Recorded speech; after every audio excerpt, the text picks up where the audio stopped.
Hi and welcome to our video on Pink Floyd's 1973 album, the classic Dark Side of the Moon. The way I like to construct this video is to start off with a little history of the making of the album and then look at the music on the record.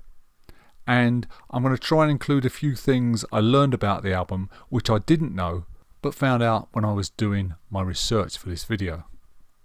When the album was released in the UK on the 1st of March 1973, no one back then had heard anything quite like it. Myself and other Floyd fans had seen the music grow and evolve as the band worked on the songs and refined the songs in concert, but the finished version was just something else. I'd never heard an album so well produced. The music was great, but the sound of the album was just magical. It seemed like every record shop you walked into, every party you went to, everyone was playing the album. Even bands before concerts were playing the album or parts of the album through their PA.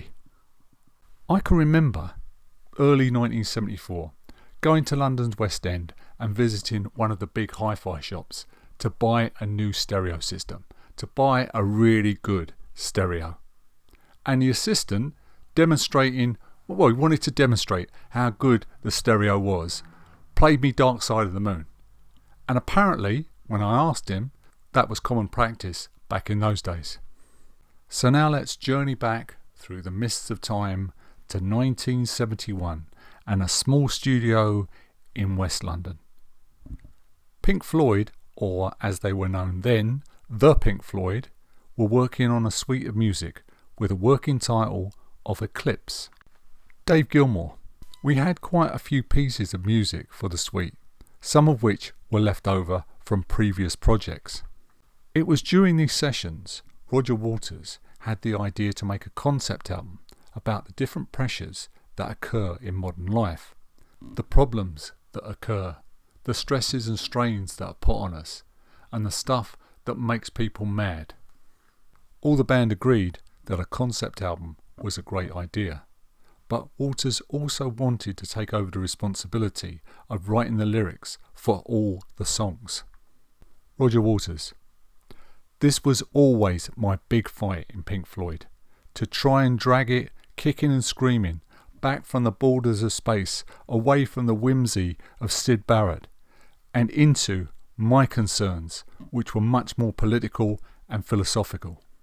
Slowly, the record began to take shape. By the time 1972 rolled around, rehearsals had moved to the Rainbow Theatre, North London. The material marked a massive change, away from the jam-orientated progressive rock and mined a rich vein of songwriting, with Waters' focused and direct lyrics married to music of great invention and melody. The band premiered the new material on the 20th of January 1972 at the Dome in Brighton. However, the performance broke down after 30 minutes. Tony Stewart, writing in the New Musical Express, a pulsating bass beat, pre-recorded, pounded around the hall's speaker system. A voice declared Chapter 5, verses 15 to 17 from the Book of Athenians.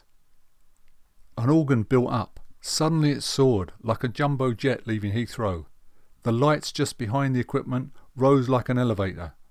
Floyd were on stage playing a medium-paced piece.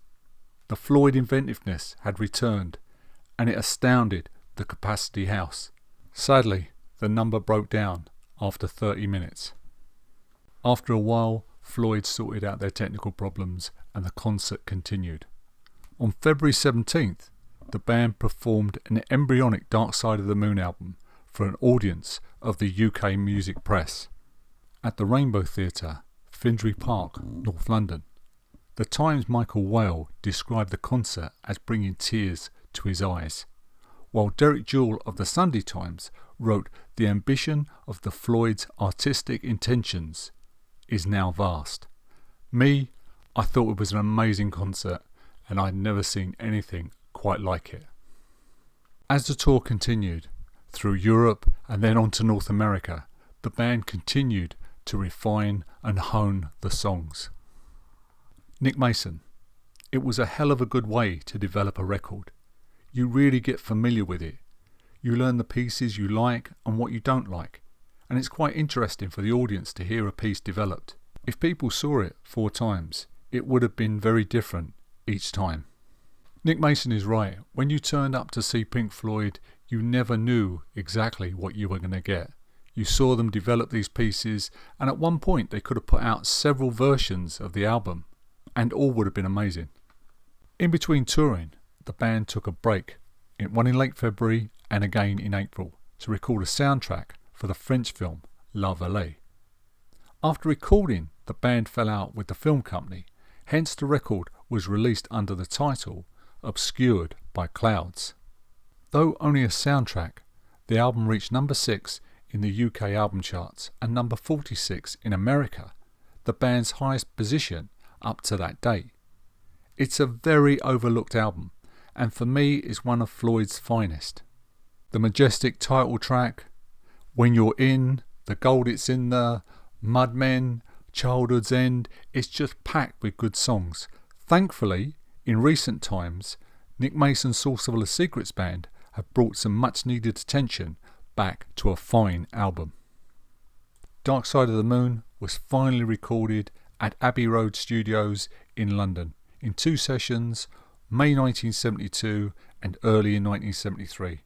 The album was engineered by Alan Parsons, who had helped the band record Atom Heart Mother, and gained his experience as a recording engineer on the Beatles' Abbey Road and Let It Be albums.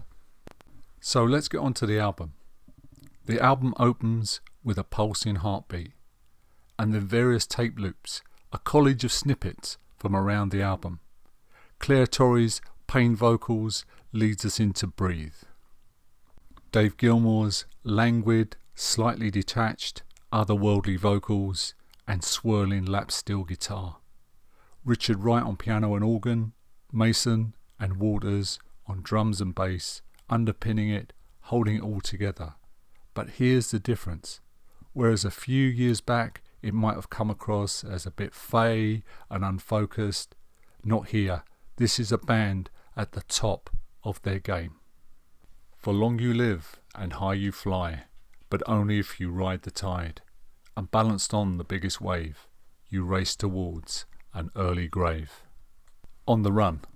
When I'd seen the band perform this in concert, it had always been a kind of funky, guitar-driven jam. Here, the band make use of one of the first sequencers to produce that urgent, bubbly synth sound. What you do is you play a few notes on a synth, and then the sequencer allows you to speed them up. Dave Gilmour used the sequencer first and produced a rough draft. He says Roger liked it, but thought it wasn't quite right. He had a go, and of course, irritatingly, he got it right. And that's what you hear on the album. All the sound effects, the synths spanning from speaker to speaker, the airport announcements, the voices bubbling in and out of the mix, the footsteps panning across the speakers, and the plane crashing at the end. Again, no one had heard anything quite like that back in 1973, and it became the Stoners' record of choice, and many an acid tab was dropped to the soundtrack of Songs for Assorted Lunatics.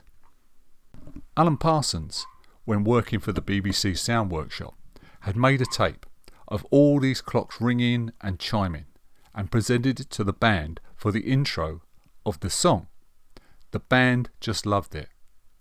Personally, I have to say the beginning of Time is something else. Nick Mason's percussion, the ticking effect on the tom-toms, the little rolls around the kit, while Gilmour, Wright and Waters provide ominous counterpoints. You wait and you wait for that final drum roll, and you know when the song kicks in, we are definitely gonna rock. Many people have criticised Nick Mason's drumming over the years. He's not a great technical player, etc. But what other drummer could have provided such a great intro into the song? Nick Mason. I was never a technical drummer or a student of drumming. I'm a worrier. I've always had a very low opinion of my drumming skills. I suppose because I don't have that technical background. I do realise what I do works, and now I'm comfortable with it. I only took up drumming in the first place because someone else had got a guitar and we were forming a band, and I was buggered if I was going to be the bass player. We all knew Floyd could rock out with the best of them, but time goes through different shades. One minute it feels like it could strip the paint off your walls, and the next minute it switches to gentler, soulful bridge sections, but not for a second losing the song's power. Richard Wright, those big grand keyboard chords are all mine.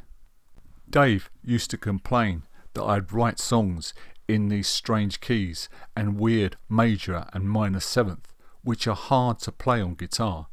Hard or not, Gilmour's rhythm guitar playing is incredible, and when his solo comes, all I can say is it still gets me. After all these years, it's just mind-blowing. One of the greatest guitar solos in rock music, in my opinion. And this was the moment when the world found out what a player, what a guitarist Mr. Gilmour was. Dave will tell you himself that he can't play super fast. He can't do, for example, what Eddie Van Halen does. It's all about feel, phrasing and soul. Over the years, I've heard many people attempt the solo in time and technically pull it off, but not one has Mr. Gilmour's feel. Dave's vocals on this track are top notch as well, and the band's idea of adding a chorus of female backing singers is the icing on the cake, and it takes the song to another level. The Great Gig in the Sky. Based around an odd Richard Wright chord progression on piano, the band asked singer Claire Torrey to record a vocal for the track. When Claire arrived for the session, she asked Dave Gilmour for the lyrics. Dave told her there wasn't any. Just use your voice as an instrument. So Torrey just improvised around Wright's piano. Initially, Claire thought she should apologise to the band for her exuberance in the recording booth, only to find out the boys were stunned with her performance. The track and Torrey's vocals, for me, are still one of the high points in rock music history.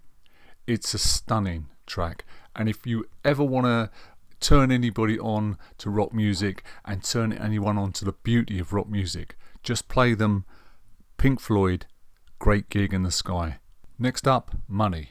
Roger Waters constructed in his home studio, a garden shed, a tape of coins clinking into a bowl and cash registers whirring, and managed to cut it up and place it in a rhythmic pattern played in 7/8 time, the time signature of the song. This he matched to a marching bass line for the intro. The track is generally misunderstood as a tribute song to Money, and that it's something positive. However, the band's intention for the song was actually about the bad things that money can bring. Ironically, Money was a huge hit and allowed Pink Floyd to sell millions and millions of copies of Dark Side of the Moon, and therefore bringing in tons and tons of money, more money than the band could have ever imagined. Money was famous for its unusual time signature. At the start of the song, it's in 7/8. By the time the guitar solo rolls around, it goes into 4/4, then back to 7/8, and then ends in a 4/4 signature. All these changes in time signature make the song sound very original and very fresh. Dave Gilmour constructed his solo something like this. For the second chorus of the solo, he turned off all effects, and this created a sense of just four musicians playing together. For this dry chorus, the rest of the band played softly and subtly, with Gilmour's solo now just one single guitar playing very sparsely. And then for the third part, the dynamics would suddenly rise, with heavy use of effects and additional rhythm guitar parts in the background, and everything becoming much more powerful. Dave Gilmour also says that the song was influenced by Booker T and the MGs, a famous Stax soul group. With my previous band, before Pink Floyd, we'd done a lot of that Stax and soul stuff. We played Green Onions on stage. It's something I thought I could incorporate into Pink Floyd without anyone spotting where the influence had come from. And to me, it worked. Nice white English architecture students getting all funky is a bit of an odd thought. And really, it isn't as funky as all that. Us and Them.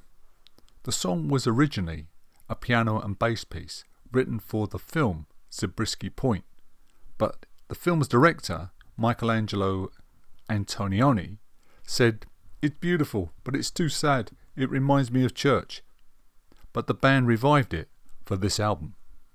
Waters' lyrics touch on themes of consumerism and materialism. Roger Waters on the lyrics.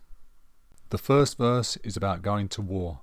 How on the front line we don't get much chance to communicate with each other because someone else has decided we shouldn't. The second verse is about civil liberties, racism and colour prejudice.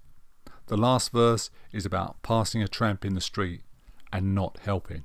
Us and Them is another song on the album that follows an unusual chord progression.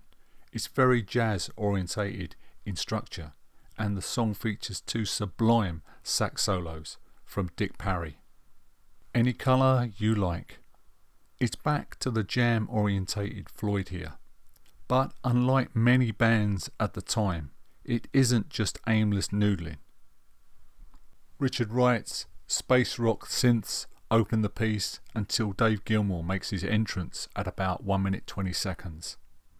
With Mason, Waters and Wright all laying down a funky structure, Gilmour's guitar weaves and dances around that structure, and you can see what I mean about his touch, feel and phrasing. It's just astounding. But this is a band so in tune with each other. Brain Damage. The lunatic is on the grass, remembering games and daisy chains and laughs. Got to keep the loonies on the path. The lunatic is in the hall. The paper holds their folded faces to the floor, and every day the paper boy brings more. And if the cloud bursts, thunder in your ear, and you shout and no one seems to hear, and the band you're in starts playing different tunes, I'll see you on the dark side of the moon. This was the first song written for the album, way back in 1971. The lyrics, I'm guessing, are pretty much about the band's former frontman, Syd Barrett, and his mental problems. Hence the line, when the band you're in starts playing different tunes, as Syd famously, in his last days in the group, started to perform another song while the band were playing something completely different. And so to the final track, which is really Brain Damage Part 2, Eclipse. As the previous track leads us in to Waters' impassioned vocal, all that you give, deal, buy, steal, create, destroy, eat, meet, slight, fight is in tune, but the sun is eclipsed by the moon. And all we are left with is a synthesized heartbeat, and we are back to the beginning, as Jerry O'Driscoll, the Abbey Road doorman, tells us there is no dark side of the moon really. Matter of fact, it's all dark. So there you have it, a classic album that still sounds as fresh and innovative as it did almost 50 years ago. I'll leave the final words on this piece to Roger Waters. When the record was finished, I took a reel-to-reel copy home with me, and I remember playing it for my wife back then. And I remember her bursting into tears when it was all finished. And I thought, this has obviously struck a chord somewhere. And I was kind of pleased by that. You know, when you've done something, certainly if you create a piece of music, you then hear it with fresh ears when you play it for somebody else.